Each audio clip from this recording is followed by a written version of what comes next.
Ribuan warga Lebanon Selatan mengungsi akibat serangan udara yang dilakukan Israel secara besar-besaran di wilayah tersebut. Kemacetan pun terjadi di beberapa ruas jalan saat mobil-mobil bergerak ke tempat yang lebih aman. Ribuan orang di selatan Lebanon menggunakan kendaraan pribadinya menuju ke utara. Ada pula mereka yang rela berdesakan di dalam mobil terbuka untuk melarikan diri dari pemboman Israel.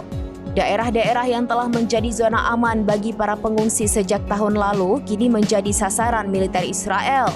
Diketahui wilayah Lebanon Selatan telah menjadi sasaran serangkaian serangan udara Israel pada Senin 23 September.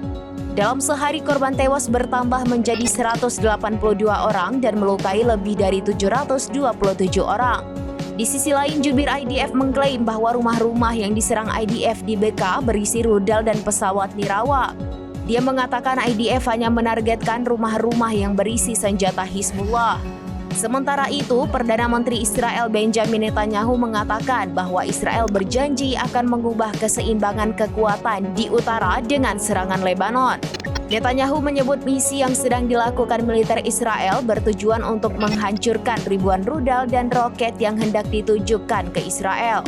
Perdana Menteri Israel memperingatkan bahwa akan ada hari-hari yang rumit ke depannya dan mendesak warga Israel untuk patuhi instruksi pertahanan dalam negeri.